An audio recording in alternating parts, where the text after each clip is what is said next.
नमस्कार, भारत भाग्य विधाता में आपका स्वागत है। आपके साथ आज मैं हूं आकाश सोनी और आज हम इस सवाल के साथ चर्चा शुरू करेंगे कि सियासत में नफरत क्या बहुत बढ़ गई है। ऐसा क्यों है कि चुनावी मौसम में कई ऐसे बयान या कई ऐसी तस्वीरें सामने आ रही हैं जो नहीं आनी चाहिए। 1961 से बनारस हिंदू विश्वविद्यालय के सामने खड़ी मदन मोहन मालवीय की प्रतिमा का कल शुद्धिकरण किया गया क्योंकि उसे नरेंद्र मोदी ने छू दिया। हम जानना चाहते हैं कि मोदी से या फिर किसी भी नेता से इतनी नफरत क्यों? क्या चुनावी मौसम में सियासत का मानसिक दिवालियापन अपने चरम पर भी पहुंच गया है?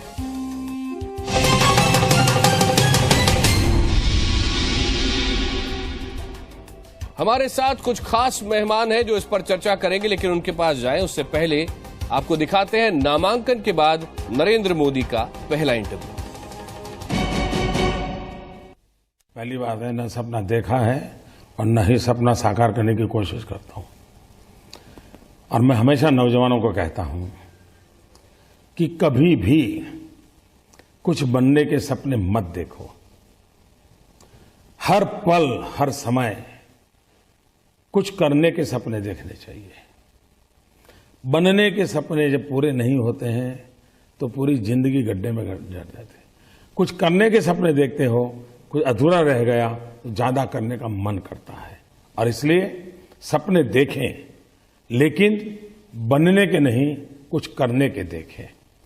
चुनाव नतीजे आने बाकी हैं और इसलिए मैं आज जीत और हार की चर्चा करूं, ये शोभा नहीं देता है।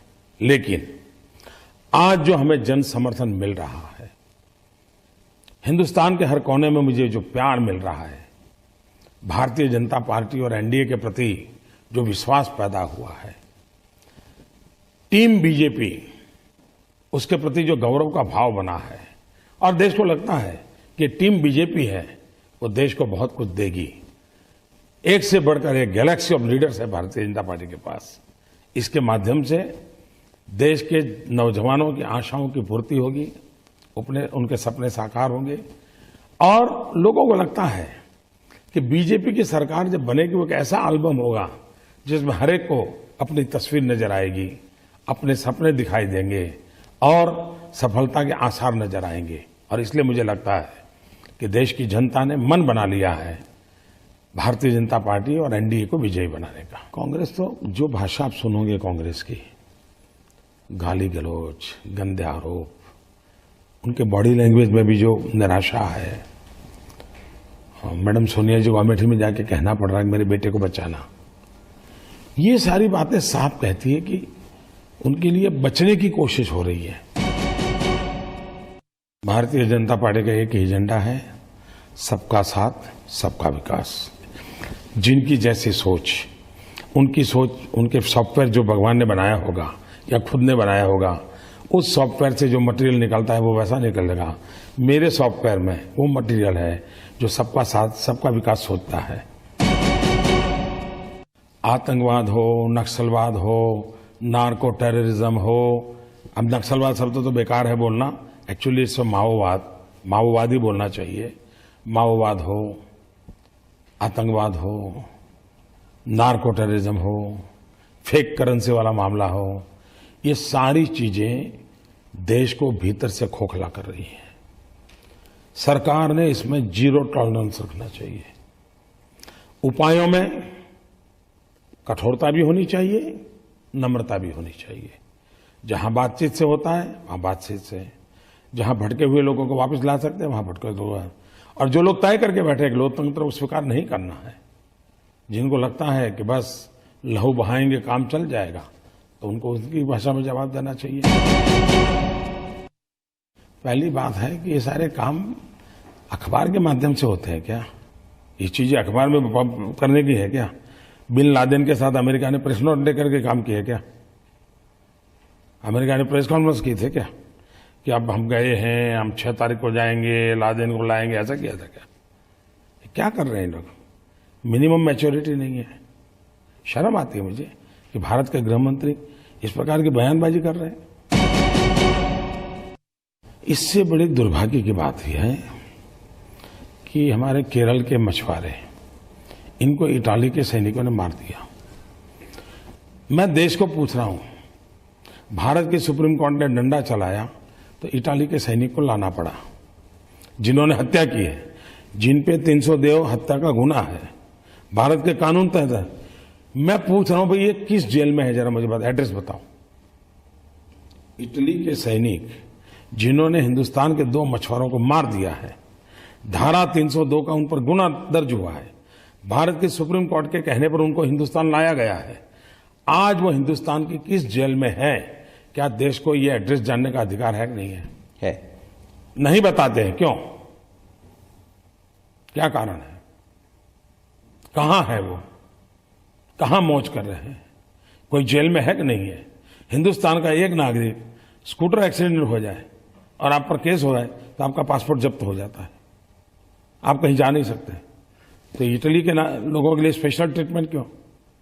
तो ये देश की नागरिकों का सुरक्षा, इसकी जो प्रायोरिटी नहीं है उसका परिणाम है। और डिफेंस मिनिस्टर केरल के हैं, इसलिए मैं केरल का उदाहरण देता हूं। पार्लियामेंट में उन्होंने क्या जवाब दिया जब हिंदुस्तान के जवानों के सर काट लिए गए? उन्होंने कहा पाकिस्तानी यूनिफॉर्म में कुछ लोग आए थे। तो सेना ने कहा ये गलत बयान है, पाकिस्तान के लोग ही आए थे, पाकिस्तान के यूनिफॉर्म में कोई नहीं आया था। अब सेना और डिफेंस मिनिस्टर दोनों अलग अलग बात बोले और डिफेंस मिनिस्टर पार्लियामेंट में ऐसा बोले, देश का क्या होगा? इससे बुरी बात, भारत का विदेश मंत्री यूएन के अंदर दूसरे देश का भाषण लेके पढ़ना शुरू कर दे। ये क्या हो रहा है? अब इसमें कोई अलायंस पार्टनर का प्रॉब्लम है क्या? सारी दुनिया में हमारी किरकिरी हो रही है। ये नरेंद्र मोदी का ये पहला इंटरव्यू था, उन्होंने वाराणसी से नॉमिनेशन भरा। उसके बाद इस इंटरव्यू पर बात करेंगे, लेकिन साथ ही साथ ये भी बात करेंगे कि क्या नरेंद्र मोदी और उनके खिलाफ बाकी सारे दल इस तरह से इकट्ठे होते जा रहे हैं। नरेंद्र मोदी जो भी करे उसका विरोध किया जाता है। इस पर बात करेंगे कि पहले आपको बता दें कि हमारे साथ कौन कौन खास मेहमान इस वक्त जुड़ गए हैं। इस वक्त हमारे साथ हैं जस्टिस गिरधर मालवीय, जो कि प्रपोजर भी थे नरेंद्र मोदी के जब वो पर्चा भरने गए, और साथ ही साथ पंडित मदन मोहन मालवीय के वो पौत्र भी हैं। उनके अलावा सुधांशु मित्तल बीजेपी से हमारे साथ हैं, अभी मुस्कुरा रहे हैं। जेपी अग्रवाल दिल्ली से हमारे साथ हैं, और साथ ही साथ सुधींद्र भदौरिया जी बीएसपी से हमारे साथ जुड़ गए हैं। लेकिन समाजवादी पार्टी, जिसके बारे में हम बात भी करने वाले हैं, उनसे अलग अलग नेताओं से हमारी बात हुई, लेकिन अभी तक उनकी तरफ से कोई आया नहीं है। फिर भी हम कोशिश करेंगे, भले ही फोन लाइन पर वो हमारे साथ आए जरूर, मेहमानों के पास चलेंगे। लेकिन जैसा कि हमने आपको शुरू में बताया, मोदी के नामांकन के बाद मदन मोहन मालवीय की मूर्ति पर शुद्धिकरण की राजनीति भी शुरू हो गई है। सवाल यह है कि मूर्ति के शुद्धिकरण से पहले राजनीति के शुद्धिकरण की बात नहीं की जानी चाहिए?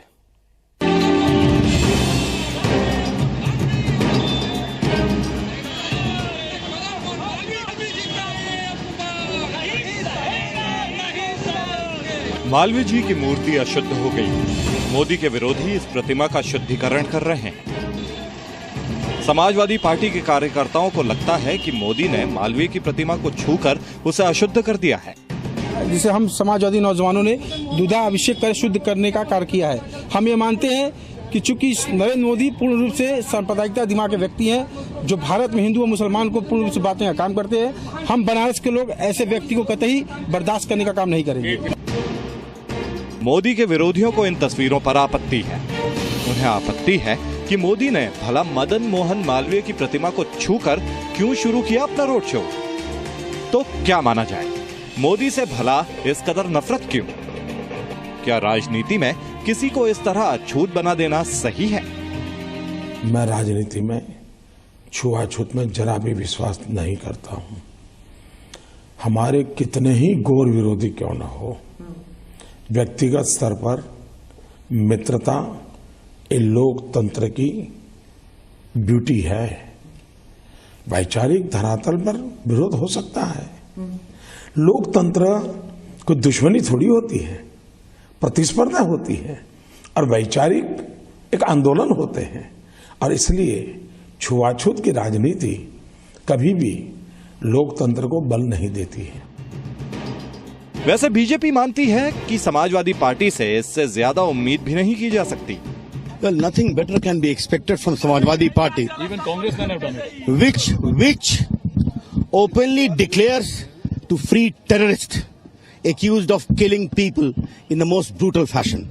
And the High Court had to intervene to detain them. Therefore, those whose hands are soiled in blood are trying to wash the statue of Madan Mohan Malviya.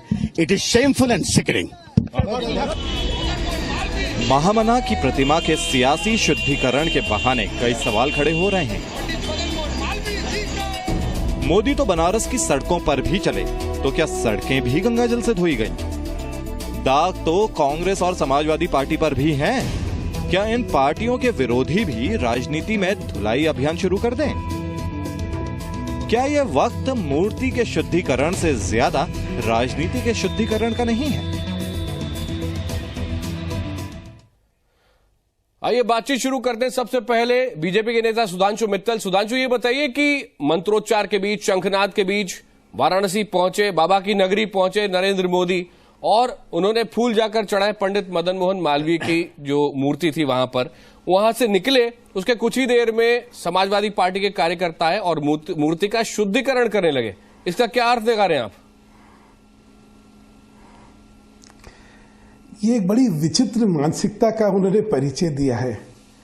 इस देश ने एक बहुत काला काल देखा है जब दलित अस्पृश्यता यहां चलती थी। बड़ी मुश्किल से इस देश ने उस कुरीति से अपने को निजात दिलवाई है। आज राजनीतिक अस्पृश्यता जो लोग प्रैक्टिस करने की कोशिश कर रहे हैं, मैं उनसे कहना चाहता हूं, इतिहास के कुछ सबक हमें याद रख लेने चाहिए। अपने राजनीतिक उद्देश्य में हम लोग इतना ना गिरे कि पूरा समाज ही जो है वो शर्मसार हो जाए। जेपी अग्रवाल जी, हमने बुलाया था समाजवादी पार्टी को भी, लेकिन अभी उसके कोई नेता हमारे साथ आए नहीं है। फोन लाइन पर उनको लेने की कोशिश करेंगे, लेकिन आपका अपना विचार क्या है? जिसे अभी बातचीत में बीजेपी कह रही है, सुधांशु मित्तल जी कह रहे हैं कि राजनीतिक अस्पृश्यता है एक तरह की, ये बड़ी अजीब सी बात है। क्या ये आप सही मानते हैं या गलत मानते हैं इसको? सर, जो कुछ भी हुआ वो तो उसका जवाब समाजवादी पार्टी दे सकती है, लेकिन मैं इतना कहना चाहता हूं राजनीति कि ये क्यों सही हुआ? मानते गलत मानते? आज चुनाव का नॉमिनेशन भरने के लिए आप मालवीय जी की मूर्ति पे चले गए। आज से पहले कहां थे आप? आज से पहले क्यों नहीं गए? आज से पहले आपको उनकी याद नहीं आई? आप धीरे धीरे वो कदम उठा रहे हैं जिससे लोग नफरत पैदा कर रहे हैं, लोगों के दिल में घृणा पैदा होती है।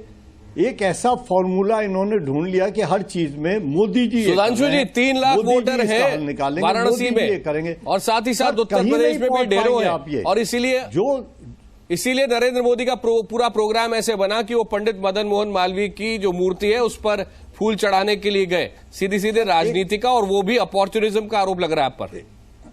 मैं आकाश जी, कोई भी जना अगर वाराणसी से ये बिल्कुल वही काम कर रहे हैं जो दिल्ली में केजरीवाल ने किया कि मेरे पास हर एक चीज का फॉर्मूला है। जी की क्या इज्जत है? ठीक है, आप दोनों की बात सुनिए। इस वक्त फोन लाइन पर समाजवादी पार्टी के गौरव भाटिया हमारे साथ जुड़ गए हैं। गौरव, आपसे ये जानना चाहेंगे कि आपके जो कुछ कार्यकर्ता गए समाजवादी पार्टी के, और जैसे नरेंद्र मोदी ने फूल चढ़ा दिए पंडित मदन मोहन मालवीय की मूर्ति के ऊपर, उसके बाद उन्होंने जाके उसको गंगा जल से धोया, ये सही था? देखिए, अभी मैं सुन रहा था जयप्रकाश जी ने एक बात करी, जिससे मैं इतना ही कहूंगा कि मोदी जी ने भी जिस तरह से एक मूर्ति से दूसरी मूर्ति, फिर उसके बाद तीसरी मूर्ति सरदार पटेल जी और तिलक जी की मूर्ति पे गए, वो क्या करना चाह रहे हैं वो नहीं समझ में आ रहा है। बल्कि कहीं ना कहीं वो चाहते हैं कि वो हर किसी का श्रेय ले ले, हर किसी जो बड़ा पर्सनालिटी है उसको दिखाए कि जैसे वही वो है। लेकिन फिर भी मैं इतना कहूंगा कि समाजवादी पार्टी का जो नेतृत्व है और समाजवादी पार्टी की ये सोच नहीं है जो वहां पे मूर्ति को धोया गया, ये किसी के निर्देश से किया गया था, वो उचित नहीं था। इतना जरूर कहूंगा, समाजवाद तो ये विश्वास रखता है कि समाज में भेदभाव ना हो, और ये सारी वो शख्सियत है जिसपे भारत के हर नागरिक का बराबर से हक है। तो आप कह रहे हैं कि जो समाजवादी पार्टी कार्यकर्ताओं ने किया वो गलत था, आप ये मान रहे हैं? हाँ, नहीं होना चाहिए था, बिल्कुल स्पष्ट मैं कह रहा हूँ, क्योंकि जितने चाहे महात्मा गांधी हो, चाहे वो सरदार पटेल हो, इन पे हर भारतीय का हक है और उनको श्रद्धा सुमन चढ़ाने का हर किसी का जो है हक है। लेकिन दुखद बात यह है कि जब राजनीति के लिए ऐसे जाके आप मालाओं का अर्पण करते हैं, वैसे उन्हें याद करें ना करें, लेकिन अपने सुधांशु मित्तल जी आपसे कुछ पूछना चाह रहे हैं। गौरव, सुधांशु जी। गौरव जी, जिन्होंने ये अस्पष्टता का भाव दिखाया, उनके खिलाफ आप क्या केस रजिस्टर करेंगे? क्योंकि हिंदुस्तान के संविधान में और हिंदुस्तान के कानून में कोई भी जना अस्पष्टता का अगर भाव दिखाता है तो आप गिरिराज सिंह को पार्टी से निकालेंगे, तब आप ये सवाल पूछिएगा। जिस दिन जो 3 MLA हैं जिन्होंने मुजफ्फरनगर कांड में अपना भयानक रूप दिखाया और चार्जशीट फाइल्ड है, उनके खिलाफ आप कार्रवाई करेंगे तो मुझसे जरूर ये सवाल पूछिएगा। भाटिया जी, कानून की कार्रवाई करने का उत्तरदायित्व आपकी सरकार के ऊपर है। हमारे किसी के खिलाफ जो हुआ वो कानून ने कार्रवाई करी है। मैंने उदाहरण दिया कि जिन्होंने मैंने आपको जो पूछा वो करिए, आप दाएं बाएं की बात ना करिए। आपने टिकट दे दिया, आपने आपने उनके खिलाफ कानूनी कार्रवाई करिए ना। चलिए साधारण आपने कानूनी कार्रवाई करी ना। पार्टी ने क्या कार्रवाई करी? ये जो भारतीय दंड संहिता, आप जो है कानून की बात कर रहा हूं मैं। यूपी सरकार आपकी है, आपको कानूनी कार्रवाई करनी है उनके खिलाफ। अच्छा छोड़िए, हमें क्या फर्क पड़ता है, अब बहस की बात करते हैं। अगर अब इसी की बात करते हैं, बहस की बात करते हैं। मॉरल उसने उठाए वो बात अलग है, लेकिन कानून का उल्लंघन कहाँ है जो आप बात कह रहे हैं?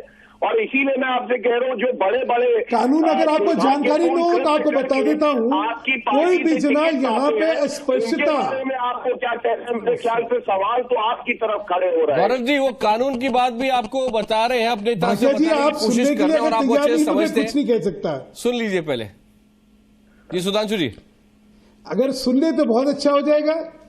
राजनीतिक स्पष्टता है और कोई गंगा जल से मूर्ति साफ कर रहा है क्योंकि मैंने छुआ, तो छुआछूत आप दिखा रहे हैं, ये कानून का उल्लंघन है। लेकिन छोड़िए, आपसे कानून की वैसे भी बात करने की फायदा नहीं है, क्योंकि जहां पे जंगल राज चल रहा हो वहां पे कुछ नहीं हो सकता। आपने मुजफ्फरनगर में जिस तरह तुष्टीकरण की राजनीति के तहत आजम खान जी ने लोगों को बचाया था, वो आप ही के राज में हो सकता है, ये जंगल राज तो आपका हो सकता है। बात यह है राजनीति को आप किस तरह चलेंगे। उनका कहना सही था कि गलत धारा जो है 491 492 देख लीजिएगा जरा जाके। बताया आपको कि ऐसा ना होता बेहतर होता, लेकिन आपने मेरे प्रश्न का जवाब नहीं दिया कि किस कानून का। चलिए, अगर आपको कानून की जानकारी नहीं तो मुझे कुछ ना बताना, आपको आगे बहस करती है। आपके यहाँ क्या पॉलिटिकल कल्चर होगा, चलिए उसके बारे में बात करें। कानून जानता हूँ, अगर आप कानून के ज्ञाता या बता दीजिए। आपका अभिव्यक्ता का स्तर अपने आप ही दिख रहा है। अगर आपको अस्पष्टता की प्रैक्टिस करना इज अ कॉग्निजेबल ऑफेंस।